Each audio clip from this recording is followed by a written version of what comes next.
Everybody, welcome back to the Purple Friday show. The Ravens get a win across the pond.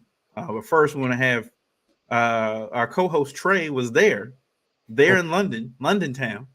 All week. Taking in the festivities and stuff, and just let us know, what the vibe was, and how the NFL, I guess, throws things in when these seasons. I said I haven't gone to an international series game yet, so I don't know what they do with the festivities and everything else to keep everybody engaged in these games. So how was it, before the game and then during the game, how that all went down?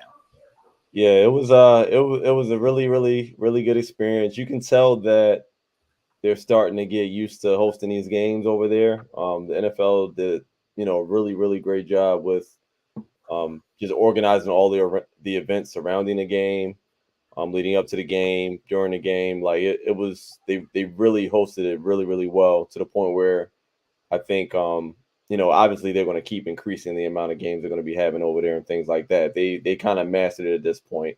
And this being for this season specifically, this was I believe the third game, the third London game, but this is like the second game they had in that specific stadium at Tottenham Hotspur Arena, and they did it well. I mean, before the game, my whole thing, when I travel for these games or whatever the case may be, my big thing, I want to make sure that I'm able to get the full experience. I want to tailgate with the fans. I want to, visit whatever sites I need to see. But the tailgate situation when you pull up, um, it was crazy. It was almost like how in a out here, depending on where you're at, the tailgate is usually like in a parking lot, and then you just Yeah. you love on the back of the cars and you're grilling and you're drinking and all that stuff.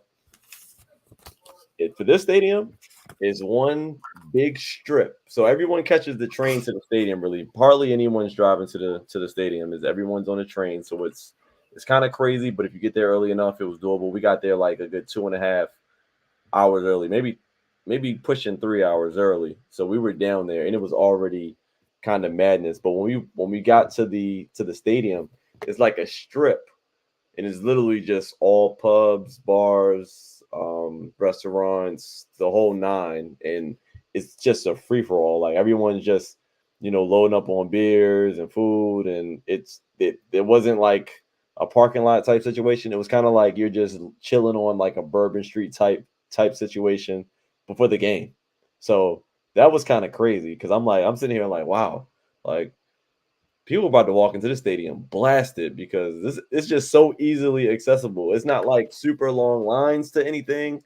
They're getting you in and out. Like you're ordering, you get It's your stuff, you're just walking. London, man. London. It was great. Like that Big part of it dream. was great. And the Ravens fans, we travel really well. We dominated the stadium. I rewatched the broadcast today, and it kind of confirmed what I felt while I was there was that it was definitely more Ravens fans than there were Titans fans. Obviously, it was a London game, so lot of teams, all 32, were kind of represented there in some form or fashion. But the Ravens dominated that. As far as the fans traveling, the Ravens definitely came in full force. Definitely had a lot more fans there than the Titans did, even though it was technically a Titans home game. Definitely felt like home walking into the arena. And then yeah, once we got into the arena, very clean, efficient, cashless arena. So everything's very speedy. You tap in your car, get your stuff, you out of there. They fill up the beers from the bottom of the cup. You just sit them on these platforms, and the beer just loads up. It rises to the top. I got a video of it. I'll show you guys later. Um, yeah, and that's really all they were selling. I don't think they were selling like cocktails. It was just beers. You just what beer you want, and it was just that. The one thing was a little weird. It was a couple of fans like when they get excited, and you know, I chatted with a lot of locals and that were there, and I guess maybe the sign of respect, they offer you to drink some beer from their cup, and I had to deny a whole lot of fans like, no, thank you, I'm good. But I don't know if that was disrespectful or what, but yeah, they were like, man, have a pint, and they'll just hand you your cup of beer that they've been sipping on. I'm like, no, no, thank you, I'm good. But besides that, everything was cool. Even the bathroom lines went quick, man. Like everything's just so much more efficient over there, just as far as like the stadium experience. And then yeah, I thought it was gonna be a cold game. I think the high was supposed to be like 52. As soon as I sat down on my section, we got sunlight the whole first quarter and a half. So it was actually kind of hot for a while. By halftime, it was like the regular temperature, but there wasn't really any wind blowing either. So it was pretty much comfortable the whole game. Only thing I was worried about was, that turf field. They got a 100% turf field over there. And as excited as I was for the game, I was just hoping that we came out without, any injuries and things like that. And I think we did get out of that game safely. I think Simpson might have went down for a bit, but he returned back to that game. But yeah, man, overall, just great experience. The fans are great. You can tell the fans are getting used to this. Like, the London fans, when you used to watch on TV, it just kind of looked real confusing. Like, they don't even know what they're cheering for. But they have some real fans over there. They know the game. And yeah, the feeling is just that everyone just waiting around. Just every year they're just hoping that their team gets to play in London. So yeah, it was definitely a dope experience. Definitely enjoyed the game, and yeah, just glad we came out with the W. That was just the cherry on top, but I enjoyed myself regardless. Nice. Yeah, That's dope. Yeah, it's I haven't been blessed enough. Even though when I was in London, we were trying to go to a game. West Ham was playing Chelsea, I think it was, and we couldn't get tickets to the game. Apparently, it's like for soccer fans in London, especially people that live there get priority. So if you come from out of the country and stuff, like it's almost like it's a crapshoot getting tickets. So, but I heard like the stadiums there are just like real like it's amazing how much attention they pay to the actual fan experience versus how the NFL is more worried about how much money they can get out of you without giving you the extra stuff. Like it's a whole other thing. Yeah. Yeah. And you can tell it was still like NFL production. Like London, they do let the NFL just take over and Nice. their typical, like whatever the Titans does in their home stadium in Nashville or in Tennessee, yeah, they do the exact same intros, the music that they play. They pretty much went with the whole thing. So if it was a Ravens home game, it probably would have mimicked exactly what M&T Bank would have looked like. So I thought that was really cool as well. So that was dope. I mean, during the course of the game, from where you were sitting and stuff, we know, once they got to, I think after that Derrick Henry run, and what was it, the pick that Lamar threw and they scored a touchdown off of that. Did it kind of feel in the arena that feel like here we go again? Like this is the Steelers game all over again. Like I was like, I was listening on the radio on the way home. I was like, I kind of already accepted myself. Well, they lose. Like, it felt like it, but at the same time, it kind of didn't. I think the one thing when you're playing the Titans, the difference with a lot of those games where we were those leads were getting blown. It was mainly because of the quarterback, and Tannehill up to that point had been playing like garbage. Malik, what's his name? Malik Willis. Willis came in. Our defense beat him up as well. I didn't really, Derrick Henry is a great running back, but it's not like he could have, at some point you got to watch the clock, and I don't even think they had timeouts at that game to even, use him as a method to come back in. But yeah, can't say I wasn't nervous when the score was 18-15. I mean, at that point we should have had a few touchdowns. We weren't like 1 for 6 or 7 or something from the red zone. So yeah, I was nervous because we couldn't get in the end zone, but I wasn't nervous because of Tannehill or Malik Willis. That part made me, I wasn't concerned with the way our defense had been to that point. But I will say that direct snap to Derrick Henry when he took that, like I don't know, they got him. He picked everybody up. That one had me a little bit shook. Because I looked back at the game and they showed the replay. That was Patrick Queen's responsibility to hit that gap. And when he made fake the pitch back, Queen just left. Queen thought they were going the other way, and it was wide open. Yeah. And basically, Marcus Williams over here tackling people with his like fingertips and whatnot. It felt like look watching him because I only heard it on the radio, and I think I was just watching you guys on the chat and stuff. And I'm just like, he's out here really playing with one hand. I'm like, really? And I'm watching game during lunch or whatever. And I'm like, he really is out there playing with one hand because there were two opportunities in that game where he could have had picks easy. Yeah. If he had both his hands working, those are picks. But he can only knock it away, and the other one I think he dove across and knocked it. Like, if he has both his hands, bam, pick. And that tackle, he's tackling Henry, that touchdown saving tackle that he made.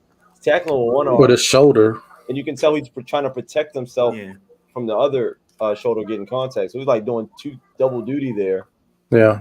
And whatever brace he has on, it's made to restrict certain movements. So it's like it's even protecting him from, even if he wanted to try to make a move, he can't. Right, the brace is keeping his arm in a certain place. So I don't know how he's doing it. I mean, but he still made two great plays. I mean, a game-saving touchdown, that touchdown that he made on him. I mean, the tackle. I'm sorry, that he made on Henry, and also that knockaway, that broken up pass with the one arm. Those are two phenomenal plays that we needed. But it like you said, it could have been 6 as well. It could have been interception. So go ahead, Travis. No, I was saying, like I was looking at the replay of the batted ball, and it looked like he just lunged his arm out there just to try to get something there. Like the positioning of it was like he could have picked it off if he had two good arms, but he's like, I'm just throwing out whatever I got, but he still was able to knock it away. I mean, look, the restrictiveness of that brace reminds me of when Ray Lewis tore his bicep. I can't remember if it was our Super Bowl year or before that. The Super Bowl. Oh yeah, it was like 3 weeks before that wild card game against the Colts, and I think they gave him the option. They were like, you can either wear the one with the restrictor on it, or you can wear this like the Transformer brace. Brace that went all the way up to his shoulder. Because there were times in the game where he had to readjust or whatever, but he was like, I want full motion, so he opted to wear the robotic brace thing, Terminator brace, as I call it. So kudos he had to that Marcus option. though. Like if playing like a Raven was a person right now, it'd be Marcus Williams, man, because he's just throwing his body out there, doing whatever needs to be done. Unlike some other NFL players, Anthony Richardson, who just taking season-ending surgery. But kudos to Marcus. Well, look, it might be a blessing in disguise that he got his hamstring injury, because I feel like Harbaugh would have just kept him out there, and I'm like, I don't want to. As much as I like Marcus Williams, I don't want him out there if he's going to be playing with one arm. Like, if there are opportunities, especially in the game where he's able to make get a turnover or something, but he can't get it because he only has one arm. And I'm like, it could be one of those game saving. I'm like, but then once Marcus goes down the hamstring, here comes Geno. Like, it was actually a Geno play. It was Kyle Hamilton already gotten out because of the ejection. And Geno Stone comes flying out of nowhere and gets the interception. He's 3 interceptions now. I think he's tied for the league lead. Big Geno. No one thought Geno's been balling, man. I can't look. There's everybody's been saying it on the radio. There's no reason why he should not be on the field. At this point, like, he's getting turnovers. Like because remember, the Titans during that were driving down the field at that point. Ravens, I think, only still had a 5-point lead. They were driving down the field, and Geno comes out of nowhere. And I looked at that play again. I replayed it a couple times. Marlon got beat on that play by the tight end. The tight end was ahead. Like, he beat him on that play. If Ryan Tannehill throws a better ball there, that could be a touchdown. Like, if he throws it to him in stride, that's a touchdown, because that tight end had like a few yards in between him and Marlon. But luckily for Marlon, Geno came right out of nowhere and gets that ball. So, and then they ended up kicking the field goal.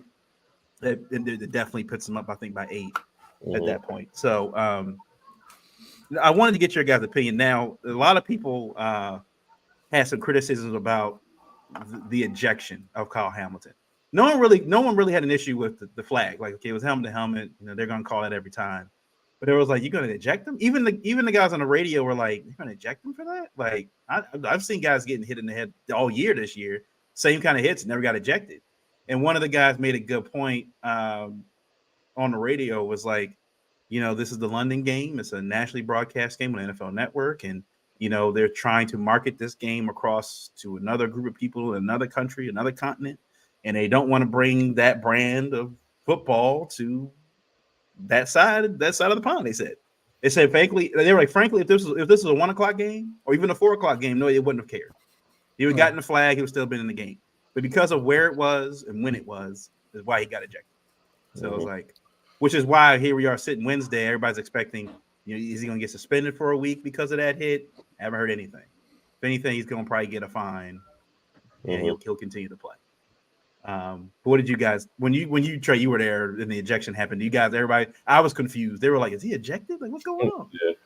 Yeah, I think and I did just hear about it. I think earlier today they said he's unlikely to be suspended, so it sounds like it's just probably going to be a fine, probably a couple of fines. When I was at the game, obviously I thought the ejection was ridiculous. I mean, I didn't think at that point that you made, like, it's a nationally, it's a international game, nationally televised, all of that all makes sense.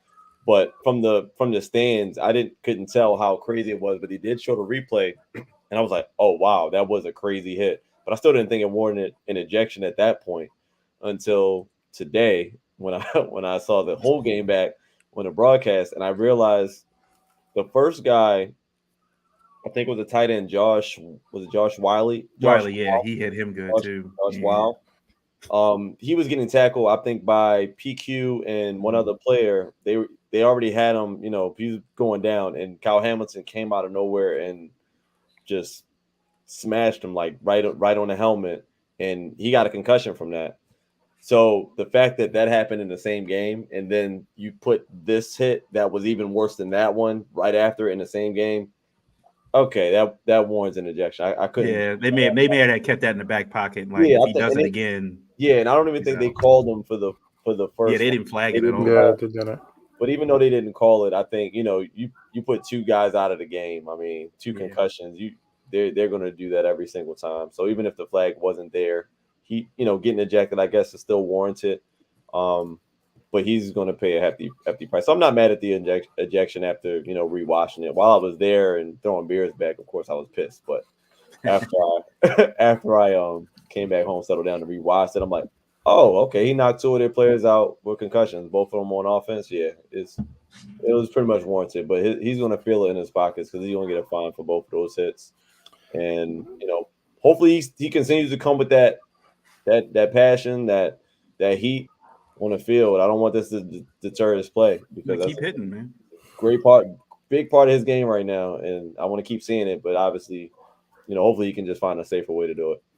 They said too, like when I looked back at it, and they said if the way Wiley got up a little woozy, but they kind of checked in when he got to the sideline. When Chris Moore was getting up, like he was clearly concussed. Like his hand was doing this. Like he was even the teammates, because usually teammates they want guys.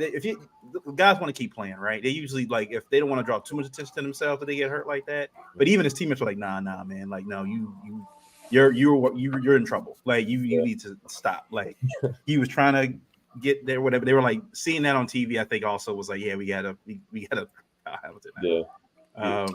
Yeah. Luckily they got a bye week because they did say they both these guys did enter the protocol. So oh wow.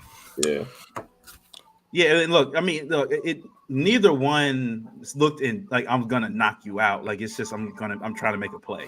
And look, the Ravens, especially the way they play defense and their brand of football is, it's a gang tackling thing. Everybody circles to the ball, they find the ball here it is, and everybody just hits the guy. Like it's what they do. And it's like, look, at the end of the day, I've always said, with the NFL, these guys are aware the dangers of the game. They know they've been playing since Pee Wee, since high school. Like it's part of the game. It's one of those things. You're gonna get hit. You're gonna get a concussion at some point. Like whether it be a teammate, we've seen guys do friendly fire, or they knock their own player out. Like it's part of the game. We got guys running at 4.3 speeds at full speed. Like I mean, guys are gonna get hit. It's gonna get hurt. But and it's not a big thing. I mean, it's really just an adjustment in his technique, because I was looking at the replay again just now, and his head was ducked all the way down. I mean, You get your head up. I don't think you get the same. I don't think you get the same. same hit. You don't get the ejection. So it's just small technique stuff. But Hurt I yourself. love the passion, man. Like you said, Trey, I love the passion. So I hope he keeps hitting. Yeah. Look, and also Matabike had I think 2.5 sacks in that game. I think he got a sack and a half last week too. Like the last 2 weeks, Matabike has been balling. Like he's been No phenomenal flags. in the interior line. You know, it's the first couple games he struggled was getting personal fouls, and you know, it seems like it was frustrating for him. But now he's kind of locked in. To Clowney was still doing his thing out there. Kyle Van Noy has been he's been a huge asset, and he's only played 2 games now for the Ravens. But that's what they said. You know, he's having a veteran presence out there on that line, especially with how young they are, is showing. You know, the experience is needed. Like he may not necessarily know the playbook, but he knows the schemes. Like he knows the zones, he knows all that other stuff. He knows what to look for. And so he's like, I'll learn the playbook as I go along, but as I'm out there, you know, I can kind of feel things out and see where they are. But they even talked about that one, I think towards the end of the game, Roquan made a play where he let the guy get up. The guy was on the ground. He lets him get up, knowing they can't they can't at that point run the clock out. Lets him get up and then tackles him. Mm-hmm. They were like that, the kind of IQ play. They were like, I have never seen anybody do something like that before. Like you see Roquan sit there and watch him get like, all right, because he knows if I touch him here, then it's gonna be right down right before the 2-minute warning, right before it. And then he lets him get up, run a couple seconds off, bam, and it's like 158, 157 left. It's like that's wasted. You can't really do anything with it. So it's like you can't get another playoff. So I was like, the awareness that Roquan has right now is like next level. Outside of Fred Warner, I don't know if there's another better linebacker right now. I guess Micah Parsons, but he kind of floats around. He's just all-around defensive player. He's like an edge. He's Yeah, I guess he's an edge. He's more of a pass rusher. But yeah, outside of like just how impactful he's been for the Ravens, especially this year, I don't know if there's a better person right Baby now. Ray. Now on the offensive side of the ball, look, it's the same story we've been seeing. And they said now I think the Ravens are 2-9 of their last red zone attempts. Going into the game, though, I think they said they were top 5. They're top 5 in red zone percentage. And that, I mean, that's from the first 4 or 5 games, right? I mean, they were running these Lamar quarterback draws or, you know, option plays or whatever up the middle, and it's working to a T. All of a sudden now, the last 3 weeks, it feels like they just something tells me that's a Harbaugh thing. Harbaugh doesn't want, he's like, I don't want Lamar doing that anymore. There's got to be a reason why we haven't seen any attempt at that play call anymore. There's no reason. There are a couple attempts they had within the 5-yard line, and they didn't run that play not once. The other thing that kind of got me too about this offense, the Titans, as I looked, were one of the best rushing defenses in the league. But the fact I think that they don't have J.K. Dobbins I think the impact of J.K. not being there is showing how much of a loss he's been for the zone running scheme, because that's what Todd Monken likes to run. And look, Justice Hill is fast and everything, get me wrong, but he's not. I don't consider him a pure running back, and like a J.K. Dobbins is. Mm-hmm. He's like he can't really get outside, and he can't find those gaps between the guard and the tackle and stuff, and then take it down the sideline like J.K. could and can. Having Gus Edwards there, like he's a straight line up the A gap runner. That's what he does. And they kept doing that, especially in the second half, consistently. They just kept, even at the goal line. How many times did they just run up the A gap, They didn't try anything outside. They didn't try. Watching the Chargers Cowboys game, them running a similar offense on the line, and Gerald Everett goes out for like a back shoulder catch. I'm like, why can't we do stuff like that? Why can't we just run Andrews down the side, hike the ball, and he's already running wide open, back shoulder, end zone? Like, why is it that we struggle doing this kind of stuff? And then again, like I said, why are there no quarterback draws in the red zone when Lamar is clearly have it going, especially with that fourth quarter when Lamar was like, it was a 3rd and 3 or 4th and 3 or something like that, and Lamar's dead to rights, and he like shakes like 3 guys and runs it for the first down. I'm like, so Lamar here's my thing. I understand like mobile quarterbacks have a shorter career span than most other players. But you got to if you can't worry about that if you're like the coach or the game man, the game planner, or the offensive coordinator stuff. You're trying to win football games at the end of the day, and your best player is in the red. There's no reason why Lamar shouldn't have at least one play in the red zone. You shouldn't have because if you're not going to run it, teams aren't going to respect it. And I don't know. It just sometimes the play calling to me, and then it felt like sometimes during that game, Harbaugh got too conservative. Sometimes where he's like, "I'm just going to kick the field goal." And I was like, "All you need is a yard. Get the yard." I'm like, it's again. There's certain point you as a head coach, you understand. It's fine to go for it on 4th and 1 in the red zone, depending on the situation, right? Depending on the game, right? Where it is in the game when you should be doing it.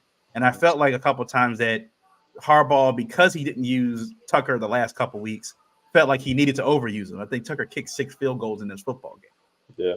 Yeah.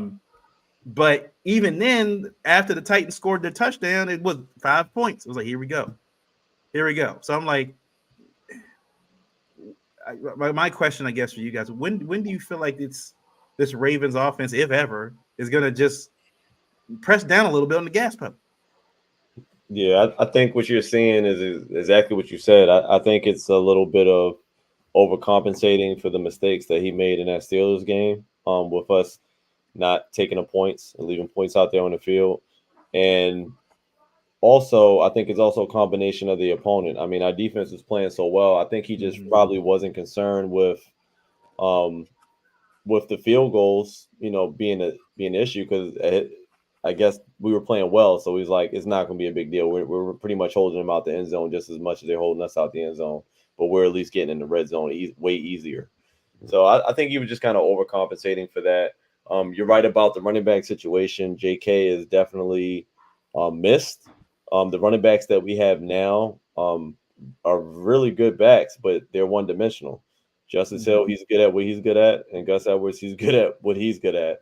And neither one of those guys are good at what each other are good at. So J.K. kind of had the best of both worlds in that case, where, he had the burst where he can get you outside, and he also had the power where he can go up the middle as well. And not having that versatility back there is definitely, kind of hindering us a little bit for that take. But yeah, John, I just think, what we've kind of made our name for in the last like 3 or 4 seasons, if not more than that, has been going for it on 4th down. But when you lose games, and John gets asked all week about this decision of not kicking a field goal, it's kind of like, it's hindsight 22. But, I guess he's just, whatever happens, the heat from taking points and not going for it is going to be way less than the heat from not taking the points and losing the game. True. So I think at that point, he just had that recent game in his head, and, he's like, at this point, we just need to get out of here with a win. And as conservative as it is, I'm not necessarily mad at it. I do like the idea of going for it and giving your offense confidence, because I think that does build a lot more momentum when you can go for it and get it. But if you look back and he doesn't get it, right. Now we're looking at a different conversation. So it's tough. Either or. It's this week. I'm not mad at it. There will be weeks where he's going to have to, just go for it. We're gonna have to go all out and go for the first down. I mean, that's what we know. Our team has built our brand on not caring. I mean, he used to use analytics. It seems to me this season, which I'm not 100% mad at him, it seems like analytics are more out the window this year than I've seen in any other season. Yeah. Every other season, it seems like it's always a calculator involved. These few weeks, it seems like he's doing what he thinks we should be doing. So I'm not mad at it, just coming off the loss we came off of. And the Titans, they were the most conservative. I think if anything, they should be criticized for not going for it, because they had a couple of fourth and very shorts and elected to kick the field goal, which I was surprised. I'm like, you guys are the underdog in this game. Like in some cases, it makes more sense for you to go for it because you not only need, those points to build a larger lead, but you need the momentum more than what we needed based on how we were playing at that point in the game. So the Titans fans I was sitting around, they were saying they were pissed at Vrabel for not going forward on a lot of those downs, especially when you have Derrick Henry, and he didn't even take. I think he barely took 50% of the snaps in that game. Like I think Tajay Spears was actually probably doing better than him. If you take out the 2 chunk plays that Derrick Henry had, it really did nothing. It really did nothing. But you have them. So if it's 4th and 1, 4th and 2, and you're kicking a field goal and you're inside the 20, it's like it's overthinking it, man. Yeah, you got talent. Let your players. We have Lamar Jackson, but we don't have Derrick Henry in the background. So it's hindsight 22, and we won the game, so I can't criticize him too much. Yeah.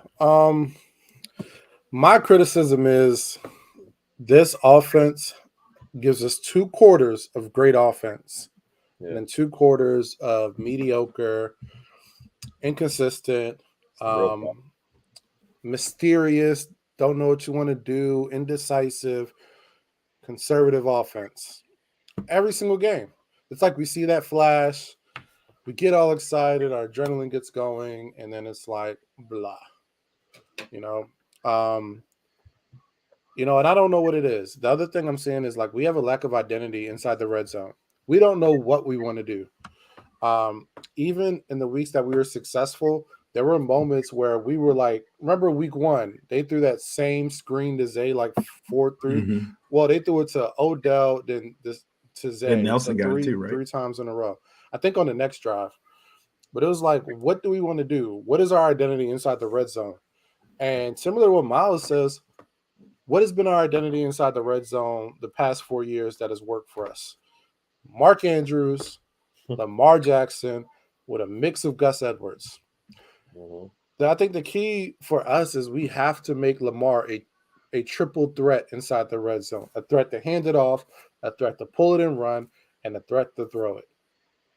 Every play, he needs to be that triple threat, and we have to use it. So, like, I agree with everything you all have said. I agree with, what Corey is saying about the empty backfield, because I think all those things just go into the notion that your key thing here is everything has to run through Gus, Mark, and Lamar inside that red zone. I wouldn't mind seeing Mark just split out wide and we throw that fade from under center to him and not OBJ. But anyway, overall, like the conservative nature of our team, I would really love us to get away from it. I think, we're so focused on the win or maybe not losing, and that can bite us in the butt later. Because this schedule's not getting easier. We're going against a winning team in the Lions. We got the 49ers still on the schedule. We have the Chargers still on the schedule. Well, not the Chargers, but the Dolphins. You got the Chargers. I think Colin Murray's going to be back for the Cardinals when we. I don't want to hype the Chargers up. Okay. I'm just like, oh yeah, they're not that Chargers suck. Chargers suck, man. We still got some division games left. So my point is, like, we can't just go conservative and play not to lose. We have to play to smack teams in the mouth. That's the attitude we need to have. The attitude that our defense is bringing is what we need from our offense, and I think it needs to trickle down from the top. And when I say the top, I mean Harbaugh, Monk, and Lamar. That's the top 3. That's the Trinity right there. And it needs to trickle down from there to the other players. They need to come in with the attitude like we're going to smack them in the mouth. That needs to show from our play calling. It needs to show from execution. I want Lamar to get up in people's faces like he was doing in preseason. He was getting in people's faces in training camp. I want to see it in the game because we haven't seen it yet this season. But he did it in training camp. So I think that's going to be the key. Like I'm not mad at us trying to win the game, but I am mad that we're playing not to lose. And I think that was evident in some of the lack of risk taking. I mean, I haven't seen us really push for the deep ball these past 2 games. I mean, I love some of the play calls. I love that screen to Nelson. I would love to see that was a touchdown. If that corner doesn't grab his feet, that's a touchdown. He was gone. He barely. Yeah. I mean, we had a couple screens like that where I felt like Nelson wanted that one because he was like, I got to get this one back for last week. Yeah. But I want to see more of that, but I also want to see the balance in taking those shots. Like we need to establish threats. I said this last year when we were under Roman. Like, we have to establish threats, because the more you establish threats, the more you keep a defense off balance. So I want to see more of that. And I just want to see Rashad Bateman the heck out of there. But that's another thing. Back to you, Miles. No, you brought up a good point, Travis. It feels like the I don't know, the not mantra, but I guess the attitude on defense is night and day compared to the offense, right? It feels like when the defense goes into their meeting room, like they're playing DMX in there, like they're amped up when they're on their side of the field, running their drills and stuff. They're in a whole different environment. Meanwhile, it seems like on Harbaugh's side, they're playing like like Zen music. Everything's like white noise. Everything's like, it's gonna be calm. We're gonna be collected. We're gonna be together.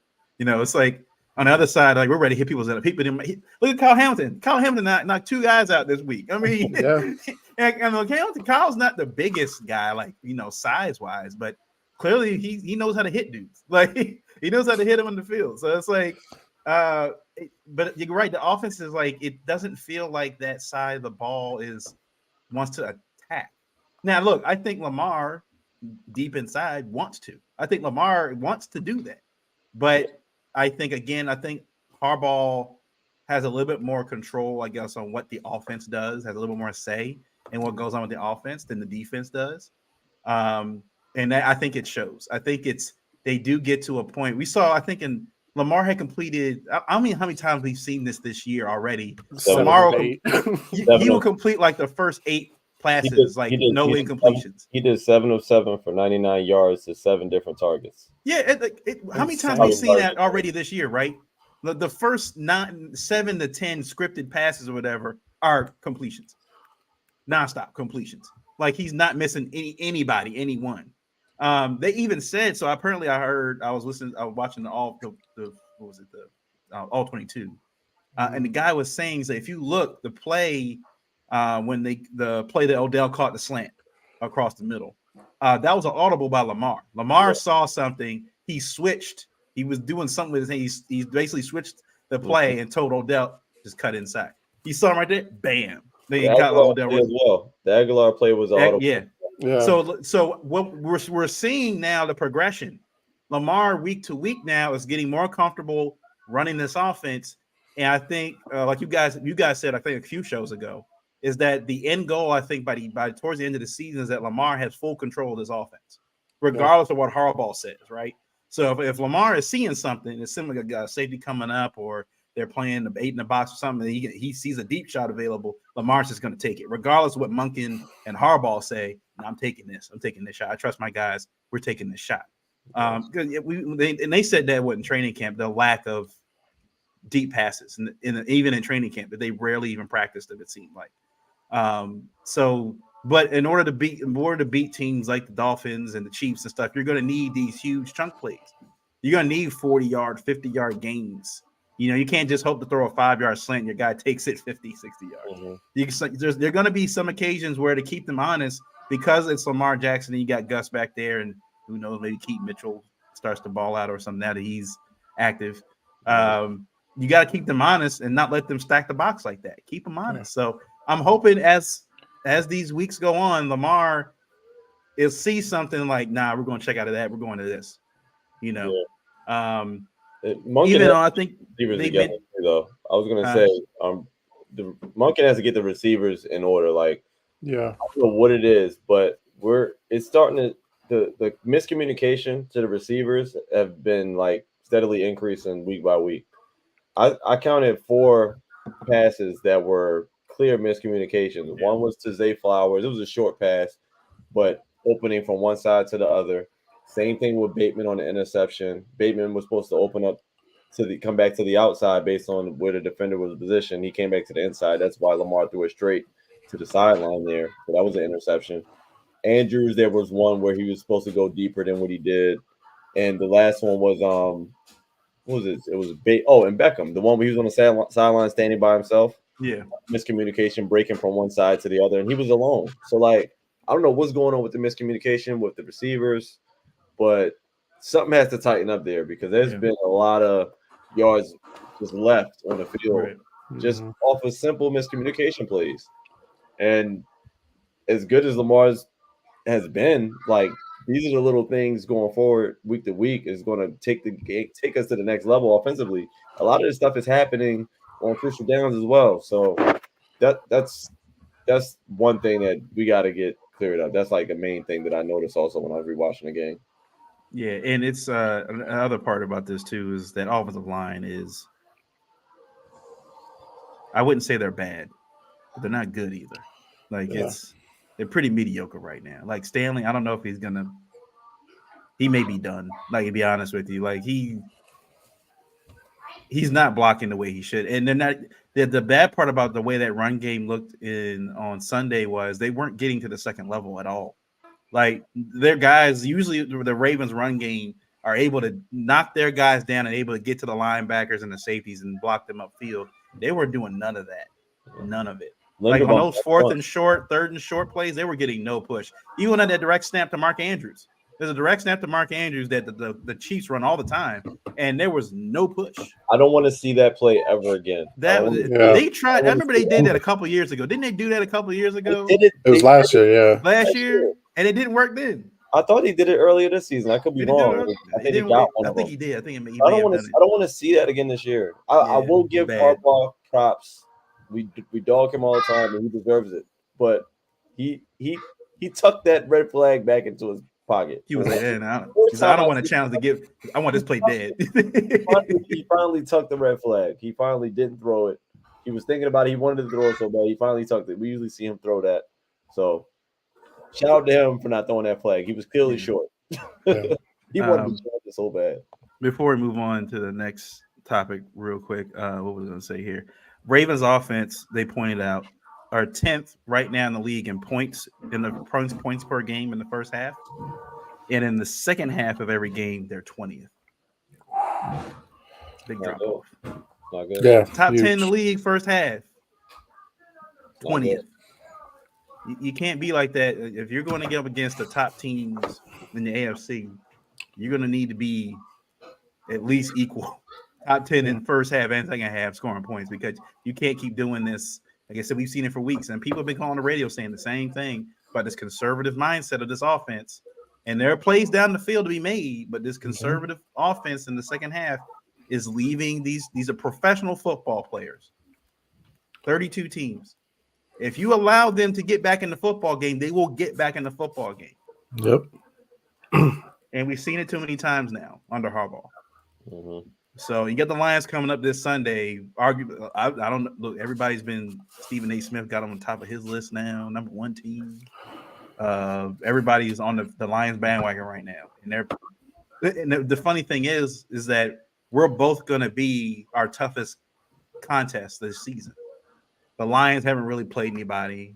The Ravens, outside of playing, I guess, the Browns and the Bengals and the Steelers, haven't really played too many tough teams. This will be our first for both Ravens and Lions. Lions got the Chiefs win, right? They got the Chiefs win week one. That was it, though, yeah. Man, I don't count that as week one. Yeah. And then Kelsey wasn't in the game. Week one, yeah. And Travis Kelsey. Yeah, true that. Let's touch on this one real quick. Caleb Williams wants a share of an NFL team. Now, obviously, this was a wild statement, especially considering he just threw 3 interceptions in that loss to was that Notre Dame that they lost to? Look, no player in NFL history has ever gotten that kind of deal. Tom Brady's never gotten it. Tyree Bradshaw, Troy Aikman. I'm talking about franchise quarterbacks that are like solidified with the team, like John Elway and the Broncos, right? No quarterback has ever gotten that. And he's saying, I want a share of an NFL team that I get drafted to. And in the way he made it, the statement was, well, I'm not coming if I don't get a share of it. Look, man, like I said, for people that don't remember, Maurice Clarett, it's not a similar thing, but he tried. He tried to get to the NFL early after his sophomore year, tried to declare for the NFL draft and said, I'm going to do it. I'm going to do it. And the NFL was like, nope, I don't care how good you are. The NFL is a machine at the end of the day. They're like, yeah, you're probably one of the best prospects we've seen since Andrew Luck. Best prospects we've seen since Troy Aikman or whatever. Joe Montana. But we can live without you. Like, if that's going to be the end-all, be-all, Yeah, we won't draft you then. We'll just leave you be. You can go play in the USFL or something. XF. Well, I guess the XFL now. You just go play in the XFL. They'll. I mean, how many times have we seen them make examples out of players just because to let them know we're the NFL? We don't need you. So I mean, look, the NIL money must have guys thinking differently right now at college football. But what do you guys think? You guys think this is a feasible thing for him to want, or is it just him throwing darts, right now, see what sticks? Yeah, I don't know, man. I think this is really early in your career to be. Your NFL career hasn't even started yet, and I think you're just putting a huge target on your back, and as if it's not enough pressure already of being a possible first round pick or whatever the case may be. That already comes with enough pressure. You're adding unnecessary pressure to you right now. Aaron Rodgers attempted to do this, and if he couldn't get it done, he's a proven vet, Super Bowl winning quarterback. If they're not giving a stake to Aaron Rodgers, what makes you think that they're going to give a rookie this type of stake when you haven't shown us anything? What if they give you a stake in a team and then you come to the team and you stink it up? We don't know what you're going to be in the NFL. I mean, Yeah. what you're projected to be, but that has nothing to do with what you're actually going to be. Mm-hmm. And I think he just mounting just unnecessary pressure on himself. Maybe he is throwing stuff at the wall to see what sticks. Maybe in the future the landscape will be a little bit different. I just don't think that he's done enough. Obviously he's really, really good, but he hasn't done enough to demand this type of, this type of treatment at this point. I mean, unless it's something that I don't know that I'm missing, I don't see that there's any way in hell that any team is going to get a mistake. I mean, for all that, he might as well stay in college, and if you don't like the team that's going to have the first pick this year, stay another year and see what happens next year. But it's only been a couple of times that I can remember where these type of, there's been some sort of demands like that. I think Eli Manning might have been one, but he wasn't asking for a stake. I think he just wanted to trade. He didn't Yeah, want to play in San Diego. things like that. I mean, if you want to come in the league and demand a trade, maybe that's one It's thing. been done. John Elway did it. Yeah, in Baltimore. It happens. So I mean, maybe if it's something like that, that has precedence. We've seen it happen before. But the whole demanding a stake in a team is kind of like the nerve. Like Yeah, we don't. The NFL does not know you yet. Right. Like that's my thing. Who knows what will happen? I mean, maybe in a few years, like I said, the landscape will change, and then maybe it'll be more leverage for whatever reason. Obviously, these NIL deals in the fine print, the players are starting to learn what they're actually generating and what they're actually are deserving. So I'm sure that has a lot to do with it. So I'm never a proponent of saying that somebody shouldn't get their money. I mean, I think we all should get our money, but this is a lot more than what the typical. Like I just don't see where it will ever make sense. Yeah. I applaud him. Anybody trying to get ownership and money, I applaud you. But come on now. Come on. NFL and the league. NBA you could do. Major League Baseball you probably could do. NFL, come on, man. This is the epitome of the good old boys club. This is corporate America. They don't want you to have a piece of their pie. I don't see it happening. I hope the NFL progresses to a place where a vested veteran could have that in their contract. I would love that to be a part of the CBA, but a rookie, come on. Zach Wilson was a top 3 quarterback, right? Top 3 pick. Yeah. I mean, he's playing better now, but he's not top. He's not Johnny Manziel was a a number 1 pick. Not Blake. Baker Mayfield, number 1 pick. I mean, Jamarcus Russell, number 1 pick. Do you think somebody's going to invest ownership in a draft pick that's unproven? It's too hit or miss. Too many factors. But I would like more players to start demanding it, because I think where it could happen is, a vested veteran has shown improve. And like after that first contract, if you've met this criteria, you can have the option to have ownership or shares in the organization, whatever that looks like. So I can see that. And I hope we get to a place where that is available, because in corporate America, that's available. I mean, Right. stock options are essentially ownership. Mhm. But no, not for Caleb Williams. I think, it's great. It's great for the brand. It's great to raise his exposure, the aura, and who he is. But I mean, you keep playing these dangerous games, that leak is going to come out. Caleb Williams is a bad teammate. Caleb Williams has an OnlyFans or something. I don't know. Like Massage parlor. his Yeah, burner you better be phone. careful. Don't take no gifts from nobody, man. Don't Got, take. Yeah, we got a party we want you to go to, Caleb. Is yeah, NFL some dude in a trench coat taking pictures? Like, yeah, got you. yeah. Like, He's in an entanglement with Jada Pinkett. right. Something. Yeah, mention her next memoir. Like, we don't Right. need that. We don't need that. Yeah, man. Great. Yeah, it's no, you're right. I would hope that one day, especially guys like like Ray Lewis now with the Ravens, you would think he would definitely have like rights. Like if anybody's expected to have like rights on like a team, Terrell Davis, Shannon Sharp with the Broncos, and Emmitt Smith and the Cow, like the Troy Aikman, Emmitt Smith, Michael Irvin, like Cowboy stock, something like that. Like, but that's going to take, I think, more some of these good old boys passing away or selling their teams to more, I guess, forward-thinking ownership. But as of right now, so,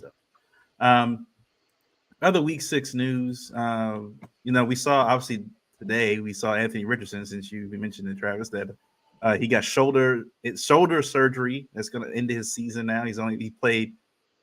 Well, he missed 4 games. He played 4 games this year. He looked good for the 4 games he did play. It's a little concerning that his shoulder didn't hold up for a whole season. That's a little concerning if you're the Colts going forward. I mean, I'm not sure the severity of it, but obviously it was like they said he had to weigh his options and he decided to get surgery. I guess it was that bad that he had to get surgery on. So it kind of sucks for the Colts. I feel bad for them, but then I don't. They brought this on themselves. I feel like this is just kind of payback for the Jonathan Taylor stuff. Yeah, this is all karma. Come back on them. Yeah. If y'all, did right by him, this wouldn't have been an issue. Right. So, I wonder if they even would have paid Jonathan Taylor if Anthony Richardson got hurt before this. Nope. Mm-mm. They need him now. Yeah. They need him now. They need a quarterback now. So, yeah. What was the other big one? So we see the 49ers lose to the Browns 19-17. But that's mainly because, Christian McCaffrey gets hurt, and so does Deebo Samuel. Yeah. Christian McCaffrey has an oblique injury that he's in and out of the game for. Deebo has to leave the game. I don't know if you guys saw like the memes and stuff. They put up Brock Purdy. They're like, once you take away his weapons, he's basically Zach Wilson. Yeah. A better team.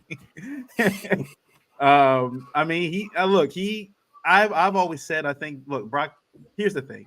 They made before that game, a lot of people were saying, is he elite? Is he elite? Is he elite quarterback? He's played 16 games.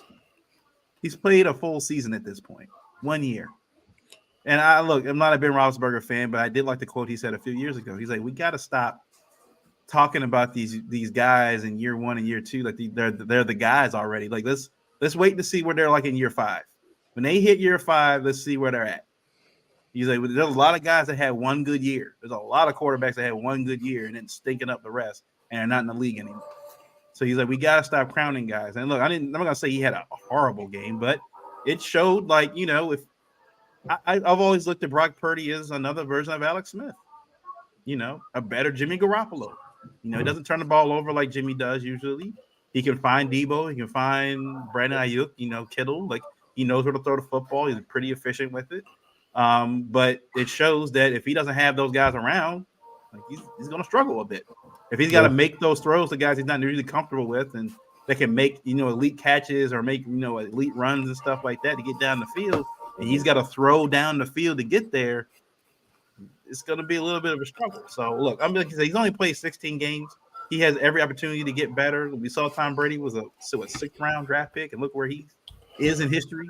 So it's possible. I'm not going to say he's a bum or anything, but hopefully a piece of stupid in the game, this opens his eyes up a little bit. And like I gotta get a little bit better. You know, Yeah. I can't. If those guys are out for a prolonged time, and he's gonna be up for a contract in a year or two, I gotta show that I'm worth that money. Yeah, I wish I would have known that Christian McCaffrey and Debo would have got hurt before I went to London. I put in 3 parlays. Mm. I hit on everything, Of and course, they get hurt. I lost in this game. So that I expected to come back to a few coins and came back to nothing. So Mm. I had him in my fantasy Rough. team. Both Debo and Chris McCaffrey both got hurt. I was like, yeah, lost Yeah. that. that goes to tell you. I mean, he was without 2 of his best weapons Yeah. for most of that game. So I didn't expect too much after that. I mean, he still has Greg Kittle, he still has Brandon Ayuk, but Greg Kittle, outside of I think the last week or week before, he had 3 touchdowns, but outside of that, he's been Greg Kittle. George Kittle has been quiet, so Yeah. he hasn't really been doing too much. So it's not too many quarterbacks that probably would have done much without having Christian McCaffrey on the field, because their whole offense it runs through him. So kind of like now with him being out and not being consistently on the field, like what do you do as offense? So I think it was going to be a struggle for him to pivot anyway. But yeah, like you said, he definitely is a very, very good game manager in the situation. Typically, when he got those guys on the field, and without him, they had to ask him to do more than what he typically needs to do. Mhm. So this is what it is.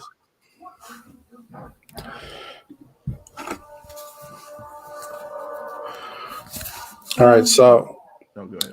oh no, what I was gonna say is, the one thing that I'm kind of looking at from those games Mhm. is that the Bengals and the Browns are arriving. I'm not gonna say the other word, but they are arriving. Like Bengals have won 2 in a row. The Browns have some big wins, so we got to watch out. We definitely got to watch out and win the games that we should win.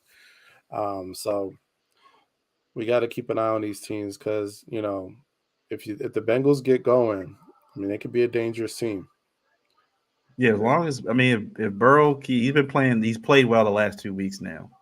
And Jamar Chase, got the 7-11 chain on now. Like he's always open. He's feeling himself. He's always open. Now the Eagles also lose to the Jets. I wish, based on the spread, like I should have looked at the spreads for these games because some of the spreads are like 14 points. So crazy. I'm like, these are games like this. Sounds like I need to bet on this game. Yeah. I'm sure somebody bet the 49ers will lose and the Eagles will lose and won some stupid money. I'm pretty sure. Oh man. I wasn't as surprised by I wasn't as surprised that the Eagles lost because they have been playing that kind of. They've been teetering a little bit all season. They haven't played their best football, and then Jalen Hurts throws 3 picks in that game. Aaron, I don't know what it is, man. When Aaron Rodgers is in the building, Zach Wilson plays like a different quarterback. Like he just plays that. Now Aaron Rodgers is on the sideline with the headset on. Zach Wilson just plays different. I don't know what it is. But they said they've been struggling. And then look, I'll tell you when it really changed. When Lane Johnson went out, that was it. When Lane Johnson went out, that line couldn't block anymore. And that's what happened last year, right before the Super Bowl. I think Lane Johnson got hurt. And he was kind of in and out towards the end of the season. But he's a big reason why that line, him and Jason Kelsey, are the big reason why that line can protect Jalen Hurts and get him throw the ball downfield. Once they stopped doing that, that Jets defense was getting after Jalen Hurts. Like he was running for his life, throwing the football down here, throwing it across his body and stuff. Like they're elite. Yeah, that Jets defense is really good. The offense has got some work. Breece Hall's really good. He's really good. He's starting to play a little bit better too. But the Eagles have been what's the word I'm looking for? They've been tap dancing around that L for a couple weeks now. They've been getting by. They were getting whooped by the Commanders that one week. They come back and win the football game. Like they've been tap dancing around it for a couple weeks. So I'm like, it was gonna happen at some point. But as of right now, they're saying like they're not as dominant as they were last year, right? Last year they were beating guys by 20 points, 14 points. Now they're just kind of eking out wins right now. They're still a good football team. Don't get me wrong. The NFC is pretty weak right now. But as of right now, I think if they're healthy, it's the 49ers conference to lose. If they're healthy, if C-Mac and Debo and all them healthy, and they play the Eagles at right now, I don't think it's even close right now. I love that Eagles defense. The Eagles defense is really good, but their secondary doesn't appear to be as good as it was last year. They're not as shut down as they were like last season. Yeah. So they got some wrinkle. They got some stuff they need to deal with too. But I think they're it's one of those things you rather notice that stuff now because as they say, when you're undefeated, you don't really notice all the warts and the moles and stuff while you're winning. You don't notice it. Once you lose, then you're like, all right, now we got to analyze everything. Why have you been losing? Well, we've been doing this same thing every week. It just finally caught up to us. Yeah. So, it did fix some things. I want to see, honestly, DeAndre Swift get the ball a little bit more, to be honest with you. He's been money for them. I think they got to give him the ball a lot more and not so much rely on the tush push. That's a nasty term. Brotherly shove, as they want to call it. Brotherly shove. Brotherly shove, man. This is insane, bro. Yeah, they can't keep surviving off that. Like they can't keep winning football games that way. So they got to find other ways to do it. Yeah. I missed this game. Being overseas, the timing just didn't measure up for me. So I didn't see any of this. But like you said, they've been kind of teetering around that L for a while. Like you said, they've been tap dancing around it, and they're having a lot of consistency issues as well. So yeah, until they get that cleaned up, I think did Jalen Carter play that game? He was out. Jalen Carter was out. So Jalen Carter was out, and then somebody else went out. Another defensive tackle went out.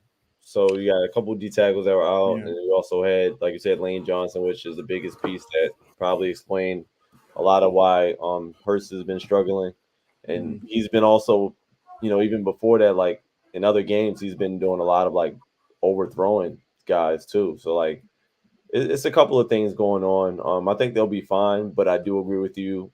If we're talking about a fully healthy team, I think the 49ers is definitely still leading that NFC, that conference in terms of who's the strongest NFC team. I still think that the Niners right now have the edge over them in that, especially in the consistency department. They've been way more consistent.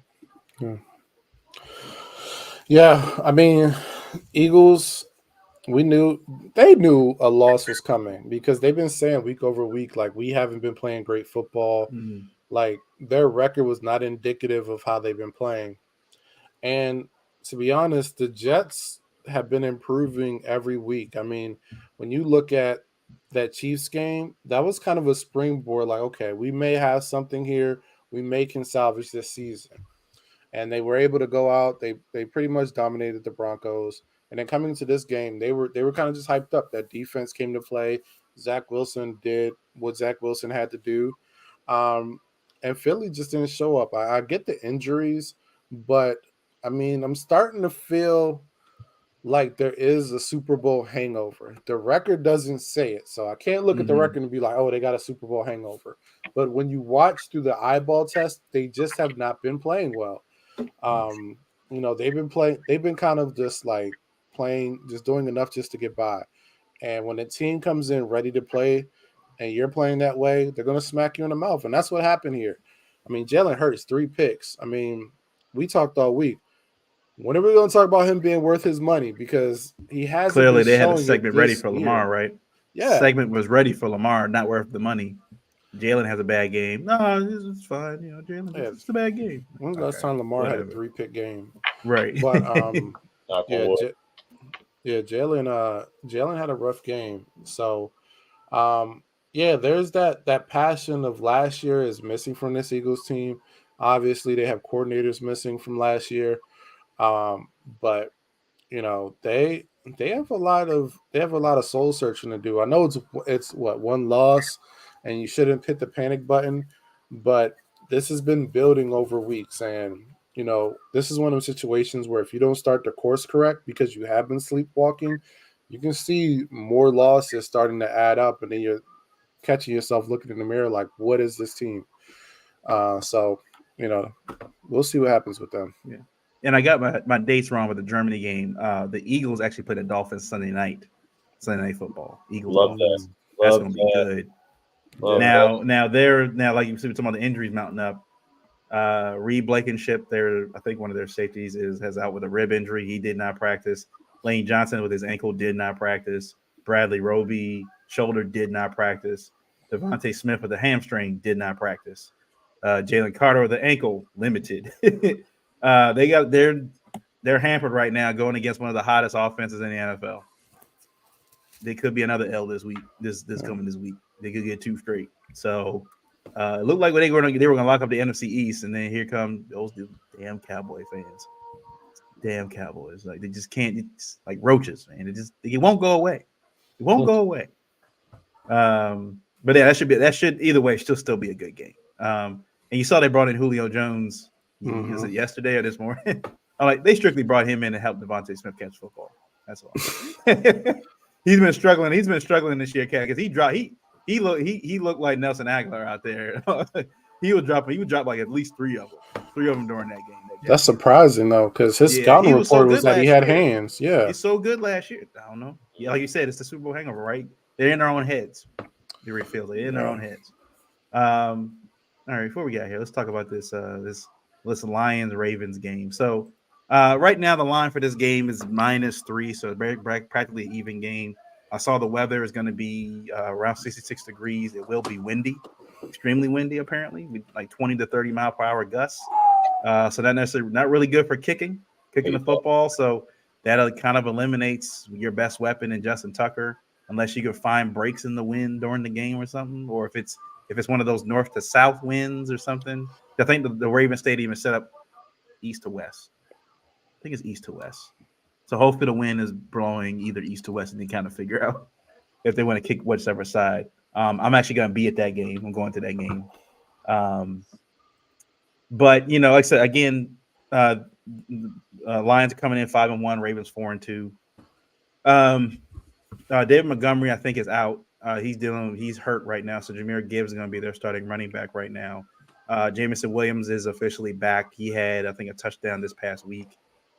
So he's kind of back in the fold, one of their speed guys. Now, question is for the Ravens, they're playing at home. We've said before that it feels like these home games for the Ravens don't feel like they're home. They don't have that home field advantage that they used to, right? The Lions are typically a dome team. They play on turf. They usually play on grass. It is raining the day before, I think, on Saturday a little bit. So I don't think it's gonna be too muddy or anything for Sunday. But the Lions are actually one of the better teams in the NFL when it comes to stopping the run. They're actually one of the best teams in the NFL stopping the run. I think even better than the Titans. So that's going to be a very big issue in the run game, which I would think if now the Keaton Mitchell is activated, this would be the perfect opportunity to bring in Keaton Mitchell to open up that zone running game. If their main thing is stopping the run, and if they can open up lanes, and look, this is how I would like to use Keaton Mitchell in this game, right? I'm pretty sure they're going to test the waters to see how interior lines blocking the run game stuff. They're going to run the football with Gus and Justice Hill. If that's not working, I would like to see Keaton Mitchell kind of use like what the Chargers use Austin Eckler. We saw it in the preseason with some of these little swing passes and little pitch plays and stuff to get the running backs out in space, outside to get them running downfield. And with the speed that Keaton Mitchell has, because he has pure running back speed. Like I said, he looks like he can do the shift. He can shift left and right, still keep the same burst and everything without losing any speed. I would love to see them use him in that manner in this game. This is going to be a game, I think, where the Ravens are going to have to score like early. The Lions aren't necessarily the best team, and they're not as good as the Titans are. I looked at the rankings. In red zone defense, the Titans are one of the best teams in the NFL. Lions are around, like they said, like 16, 18. They're like kind of middle of the pack there. So there will be opportunities for the Ravens to score touchdowns in this game. But this is a game where if you like we were saying, opening it up a little bit, letting these guys get a little more creative on offense. If you're going to get guys involved between the 20s, between the end zones, and you say you're throwing to 7 different receivers, that's great and everything, but you also got to do that in the red zone too. You got to, you don't know who they're going to. I mean, how many times have we not seen them spread the ball out? Like, we don't see 4 wide receivers line up on the line and we see Andrews. You got to have your best pass catchers. Have Odell, have Andrews, have Zay Flowers. Line up, keep Mitchell or something like on like that. Like you don't know who's going to run a drag. Someone's going to do a fade route. They're running different things in the red zone. They got to try some different things because what Tomlin has said and many other of these coaches have said about the Ravens that their offense is too vanilla. And I'm afraid that after now 6 weeks of football, a lot of these teams now have the game. They know what they're going to run now. Like they're not switching it up. They're just going to keep doing what they're doing. And like we said before, they're not running the plays that were effective in the first 3 weeks. We haven't seen them. Like they haven't attempted them. So I don't know. I'm hoping what you guys said is right. That it appears that Harbaugh is getting away from the analytics. I'm hoping looks like that's the case. But I would also hope that he realizes, hey, Lamar's our best player. We're in the 5 yard, inside the 5 yard line. If we have multiple opportunities here, number 8's got to touch the ball at least once. At least he's got to have the ball in his hands at least one time.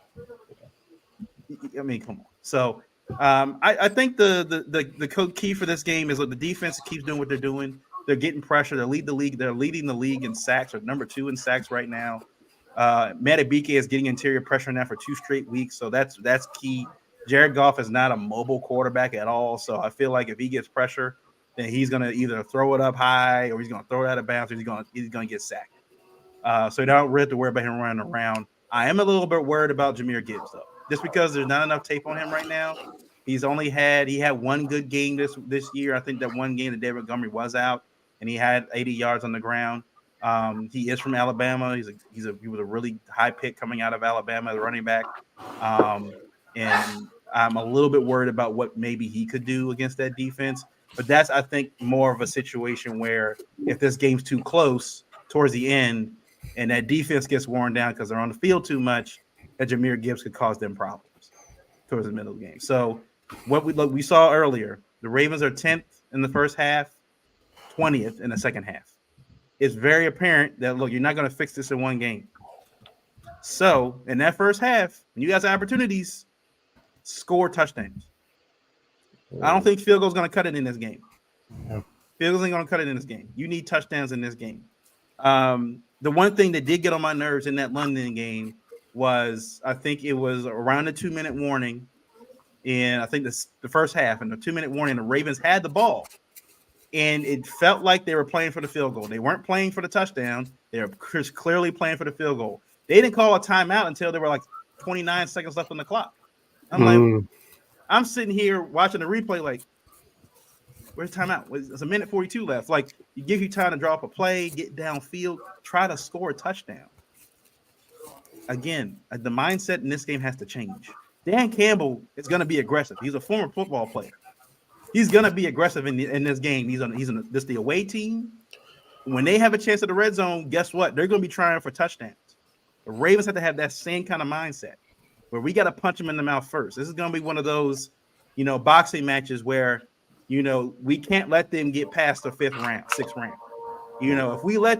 If we don't knock them out in the first few rounds, they're going to find their win or whatever. And they're going to put haymakers on us and start knocking us out. Yeah. So they're going to the Ravens are going to have to, if you're not scoring points in the second half, they're going to have to, I'm not saying get by 30 in the first half, but you got to at least have I'm talking 14 to 18 points in the first half. They've been averaging about 3 to 4 points in the second half of these last few games, which is not great. They haven't put up 30 points yet at all this season. Like I said, the defense does what it does. I think Jameson, they have a good receiving core. I think Amon-Ra St. Brown is playing. Let me get the injury report real quick for Ravens. This is 2 hours ago. Practice report. So Dave Montgomery, of course, he's not participating right now. Jahmyr Gibbs is limited. So yeah, Amon-Ra St. Brown is playing. So they have a good receiving core there. So, but again, I think they said it would be better maybe to move Marlon Humphrey at this point, maybe move him to the slot and let him guard the outside right now. Just kind of let Rock, Ronald, and Brandon Stevens kind of control the outside. They've been playing the most games most consistently. Let them handle it. and let Marlon kind of work the slot position until he gets his legs under him a little bit more. But yeah, we already know Queen and Roquan going to bring it. We already know they're going to bring it in this game. The question has been the last few weeks: is this offense going to match that energy for the defense? So. Yeah, solid points. I agree with almost all of that you hit on. I think the number one thing, and Travis hit this, hit the nail on the head in the last segment with just playing 4 complete quarters. We have yet to do that, and we've just been lacking consistency. I feel like every game, if we do something well, there's like 3 things that we do that we don't do well. And for this game, we're gonna have to play a complete game. Monk is gonna have to, like I said, get this offense in sync somehow, because it seems like even the drives where we're driving down the field and we're cooking and we're just stalling out in the red zone, like we did last week. But coming into that game last week, we had a really, really good red zone offense. Outside of the loss in Pittsburgh and our red zone offense this week. So like for me, they have to be more consistent in that. Like you said, opening up some more of those plays for Lamar to just do his thing in the red zone because they were working. As far as our rushing attack, hopefully Keaton Mitchell does get some opportunities back there. I was actually hoping to see him get an opportunity this past week, but it didn't happen. He kind of just left him on special teams. But I would like to see them try to do something else creatively on offense, just to see if we can kind of open up some other things. That'll just be another target for them to watch, especially with his speed that he can bring. Like you said, I'm not mad if they do line him up in the slot, have him just run some quick slants or whatever the case may be, just to get eyes on him. Running across the middle of the field. Hopefully, our running game can somehow put a dent into the defense. Like this game, I'm actually surprised that we're favorites at all. Honestly, like, I think we're like a 3-point favorite somehow right now. I'm actually shocked at that, because this is just Detroit right now is just more of a complete team right now as far as where they're at. I think they've won like 4 games in a row. So we're going to have to put up points. We cannot play them like we played the Tennessee Titans. Vrabel played that game super conservatively. We're not going to get that from Detroit at all. So it's really not – we really can't afford to leave certain opportunities on the field. We're going to have to go for it on 4th and 1. We're going to have to do those things. It's not one of these games where we can just kind of nickel and dime and field goal them to death. It's not going to happen, because they're going to be able to score points. So yeah, I just think we just need a complete game. I'm not really concerned too much about the defense, but then again, I am. It's going to be a different type of offense. They have Amon St. Brown that you mentioned. He's one of the receivers, those type of receivers that I'm worried about. He reminds me a lot like Jamar Chase, honestly. I mean, those 2 guys aren't really that much different in terms of what they can do out there. Like Amon St. Brown, he's also like very streaky. He's very sneaky. Like he gets open kind of in a smooth manner, kind of like Amari Cooper almost, but he has great hands. So I don't know what we're gonna do with him, but whatever we do, I don't want to see too many one-on-one matchups with Amon St. Brown with anybody. I think we need to make sure we provide help wherever he's at on the field. Kyle Hamilton, I just want him to be able to have his free range to do what he does. Hopefully, Geno can keep the momentum going and add a couple of turnovers as well. And our pressure. Clowney and Matabike, they played phenomenal last week. Hopefully, they can have some similar success. I think Clowney even had the amount of QB pressures he's been getting all season is like astounding. And the fact that now he's starting to actually get sacks as well, where he wasn't even known for sacks, before coming to us. I think they said he's had nine this year already. He had 5 all of last season. That's what I'm saying. He's already had 9 this year. And the career numbers, I don't think he's ever had more than 9 like, in a season. Granted, he's been injured and hampered in some ways in those other seasons as well. But the fact that he's getting the amount of pressure that he is, I think that's key to kind of keep Jared Goff off his game. I mean, he's having a pretty good season, but Jared Goff can be forced into some mistakes. If our defense can get the necessary pressure on him and kind of keep doing what they're doing, I think we'll be fine. But like you said, Miles, it's really on the offense to not have these guys on the field all game. We gotta convert, and we gotta get these first downs. We gotta convert on third downs, and we gotta make plays in the red zone. It just is what it is. Like we're too good of an offense on the if you look at the roster, like we're too good not to have those type of opportunities. Andrews is the same Andrews that we've had for the past few seasons. Mm-hmm. Yeah. We've added to that. Zay Flowers, the one touchdown we had in London where Lamar had to scramble and Zay Flowers read his eyes and he Yep. cut back to the middle of the field. That should be a gimme almost whenever you need it. So we just got to see that. We're going to need to see a lot of our offensive players' best Yeah. games in this week. Hopefully, it's not as windy to the point where it's disrupted the pass game. Because we've seen how that's affected some of Lamar's throws with that Steelers game when the Steelers pass game, yeah. blew away. But yeah, our offense they got to come through and help out our defense because the defense is been playing too good, and we're asking way more than what we need to ask from them. But they've been holding it down, and that's pretty much to me all they got to do. I mean, it's a lot to ask for, but all we're really asking for is for them to play a complete game, and that includes special teams because honestly, even ever since that block, we haven't looked that much better in protecting for punt. Like a couple of punts after that I'm like, okay, that was close. Okay, that was close too. Like something's going on. Something's wrong. Yeah, Somebody missing their assignment, man. and that's game records as well. So hopefully, they can figure that out.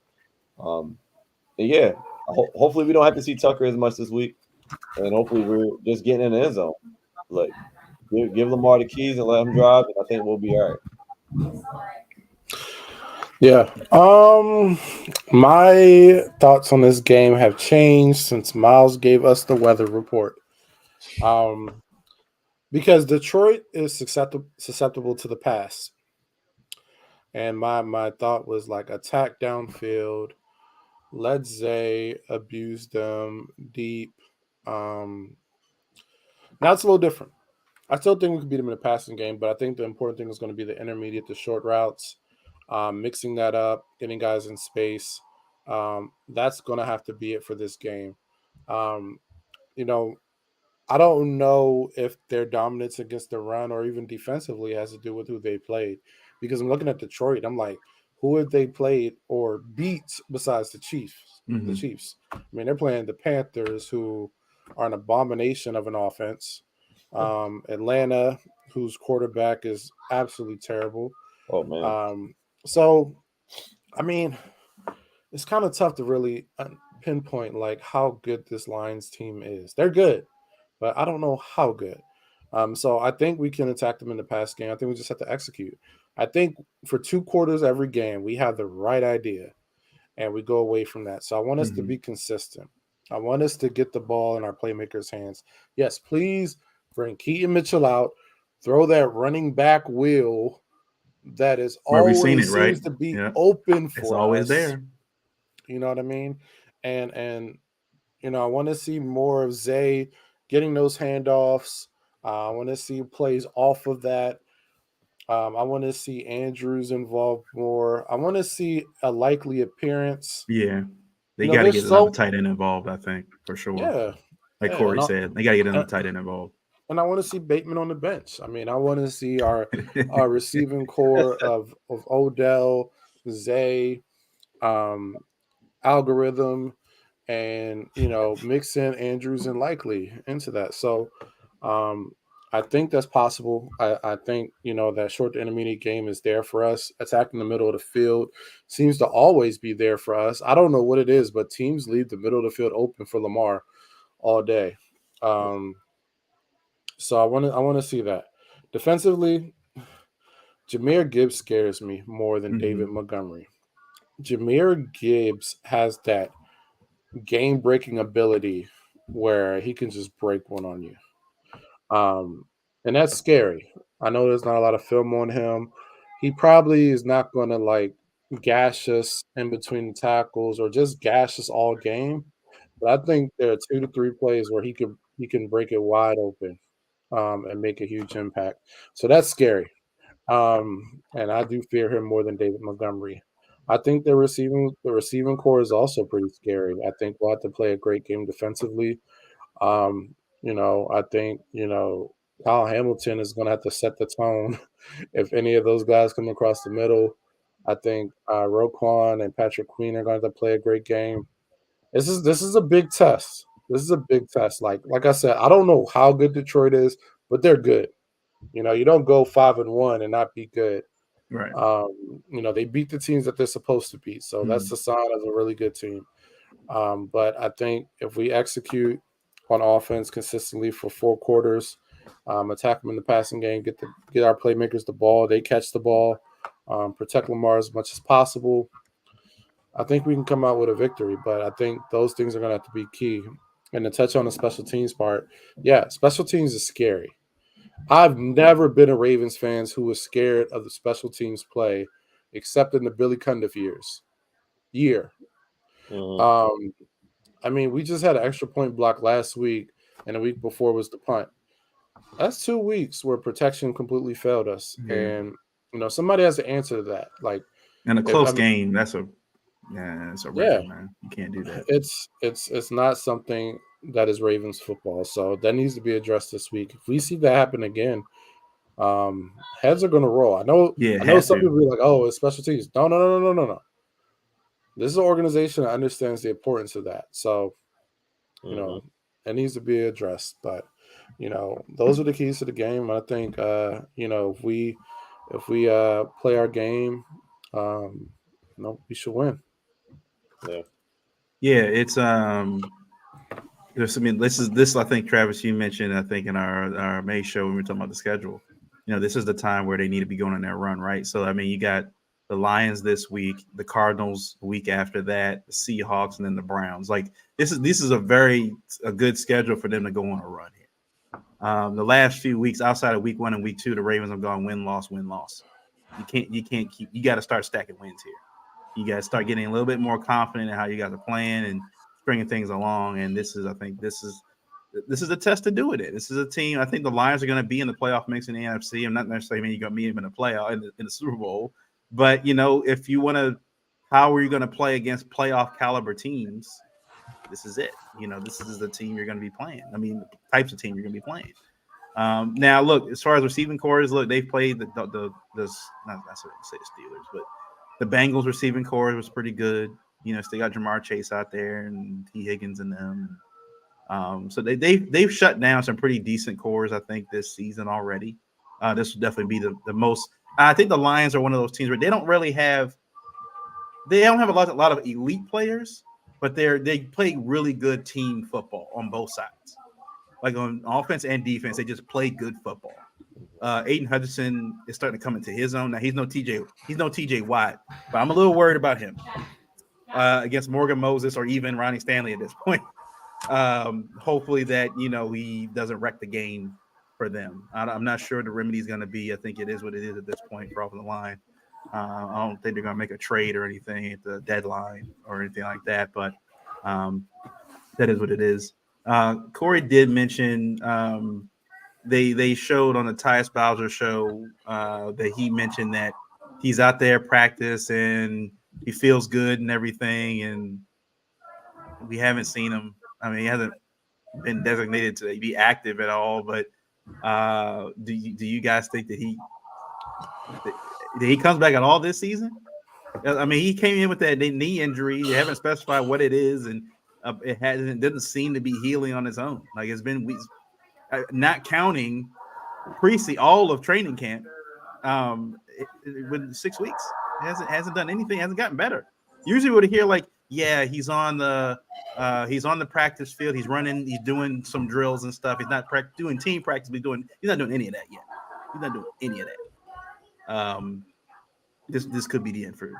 I love Tyus Bowser. He's one of my favorite players on the Ravens, but I honestly don't know what's going on. Yeah. I mean, he's still very much involved in all of the team activities. When they practice, he's usually on the adjacent field working out or whatever the case may be. I don't know what's going on. to the point where they're even like mum on the reporting of the situation. Mm-hmm. I mean, the reporters, they're barely even asking about it anymore. So it's all speculation at this point. I don't. If it was more of a career thing, I feel like that would just be something definitive. They would have came out and said like, you know, it's a wrap for him. I don't know if it's just like you're just holding off until playoffs or something like that. But if that was the case, I feel like they would have just cut it. So I honestly have no idea what's going on. The fact that we don't even know how he got hurt is We still don't know, right? We still don't know. that How alone Yeah. is the craziest part of the situation to me. So yeah, I don't know. I got nothing. Yeah, there's two great mysteries in this world. It's like, how did COVID start, and what happened to Tyus Bowser's knee? Like, those are the two we great know a little bit mysteries. more about COVID than we know about right. Yeah, you're got probably you got right. little snippets here and there, during how it came about. We don't even Yeah. have conspiracies. We don't have Yeah, conspiracies we can't about get a Tyus Bowser. conspiracy going. We got nothing. Like, it's like they're just trying to void his contract at this point. Because This happened last year, right? Corey Yeah. said I smell injury settlement coming. Yeah, because wasn't he out for like half the year last year Yeah. and then came back? And came back towards the end. He played like the last 4 games or something like that. And it's happening all again. Yeah, I don't have anything on that front. We probably seen this is probably his last season. I don't know when he's coming back. I don't know anything. This is just smells fishy. Yeah. Steve Saunders is somewhere in that building still. He's got his hands all over, right? Yeah. I was just thinking to myself, I wonder if they do that survey again this year, what grade they give a strength and conditioning team. If they're getting a D, anything below a C.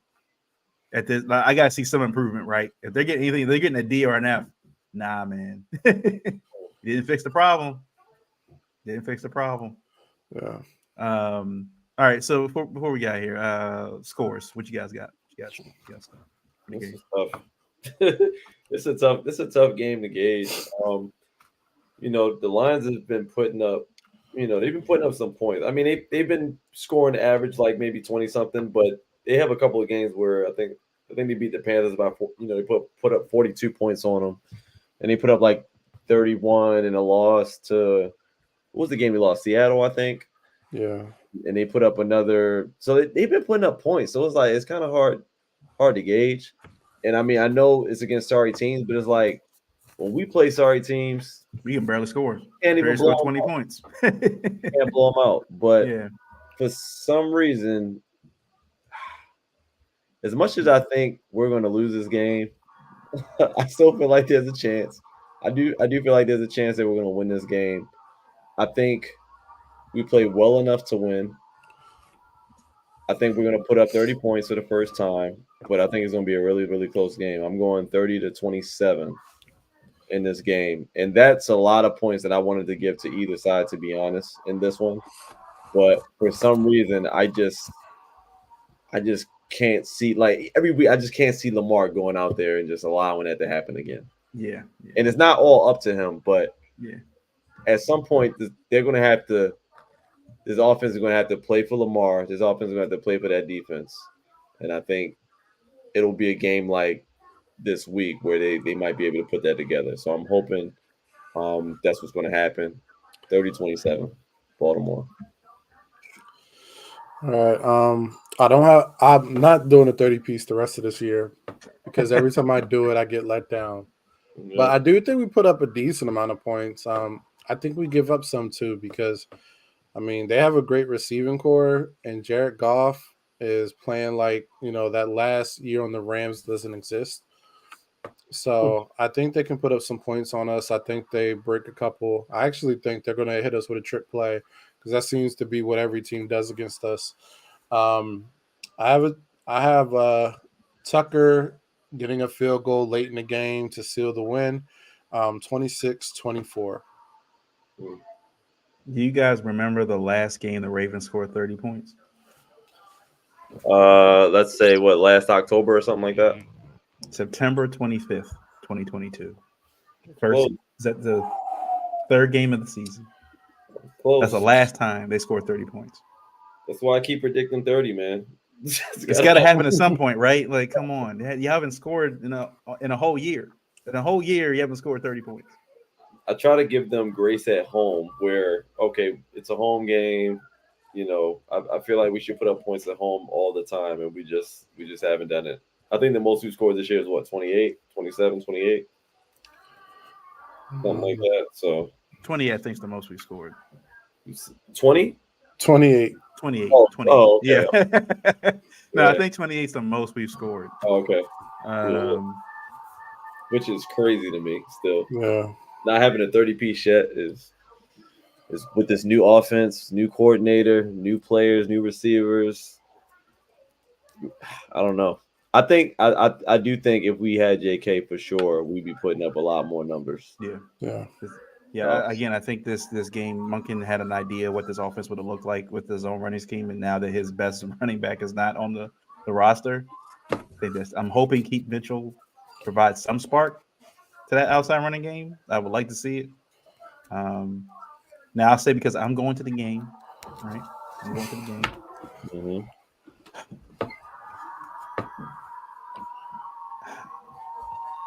I said last week that I thought the Ravens were going to lose this game either way. I think I said it in the schedule, so I'm going to keep the same. I might have said it too. I think that what's been ailing the Ravens continues to ail them, especially on offense, and there's going to be plays left on the field. I don't think they're going to have the drops like they've been having, like they had in the Steelers game. It didn't appear to have that in the Titans game. But I think there will be opportunities in the red zone. Again, they're 2 for 9 now in the last 9 attempts, and the way these hardball teams are, and especially on offense, no matter who the coordinator is, they just seem to.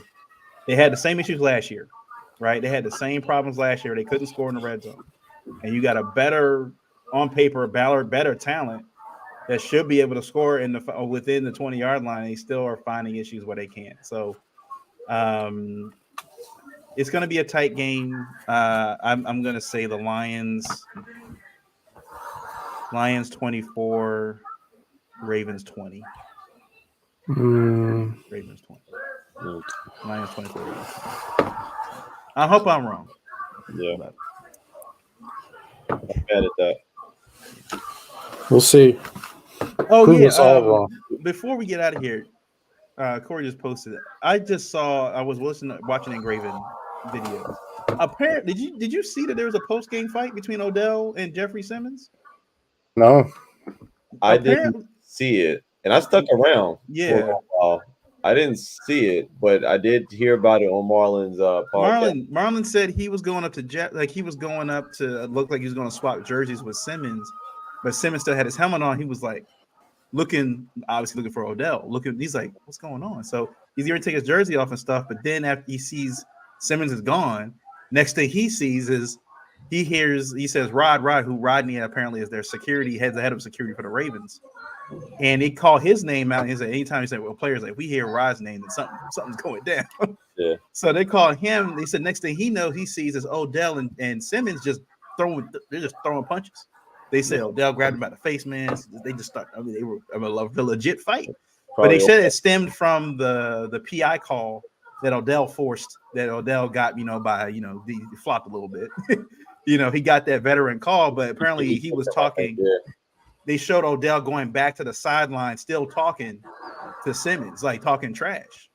And I guess Simmons was like, all right, I'll see you after the game, and just kept it after the game. So, yeah, I'll say, because it didn't happen on camera, I don't think they're going to do anything. I think if it happened on camera. There's no video of it right now. Yeah, I think if they happen on camera, maybe. But I don't think there's no video of it. The only reason we know about it is because of Marlon. Marlon said it. I don't think the NFL is going to do anything at this point. They may advise the teams to do their own disciplining or whatever that may be. But Odell's a veteran. They ain't going to do it. It's one of those things. And the other thing is too, at least from the Ravens standpoint, they can always say he came looking for him. Odell wasn't looking for Simmons. Yep. Simmons came looking for him. So Odell was on our sideline. We were all chatting it up, talking with the media and stuff like that. He came looking for him. So he was to defend. He's a right to defend himself. So, all right. Well, that's it. Good show. Hope the Ravens pull this one out on Sunday. It's to get this roll going. Love to get this roll going. Win, start stacking 3 or 4 wins together. And let's hopefully never see Devin Duvernay get walked down by a punter again. Oh man, I know the crowd was cheering. I know the crowd was cheering, but you could tell when as he's running back to the sideline, the guys are like, "Really, dude? Yeah. Come on, you gotta go on, man. Come on." The whole crowd was saying, "Wow, a punter." Wow. I know as he came back to the sideline, like using everybody else is like, "That was a good run. That's a good run." On sideline, football players like, "Come on, the punter." Really, dude? Anybody that's a punt returner or a kick returner, right? You don't let the kicker or the punter tackle you. No, You don't. never. They gonna take Keaton off that. You know what I mean? They'll take him off that. They'll put him right in that spot. They'll put Keaton right there. I bet you Keaton can score a touchdown there. Yeah. Keaton scored a touchdown. All right, so that's it. So it should be some good football this week. I said I'm definitely looking forward to that Dolphins Chiefs game Sunday Night Football. So hopefully the Ravens win, a good ride home, and I can watch that game Sunday Night Football. So thank you guys for watching, listening as well, and we'll catch you guys next week. Peace. Trade Bateman.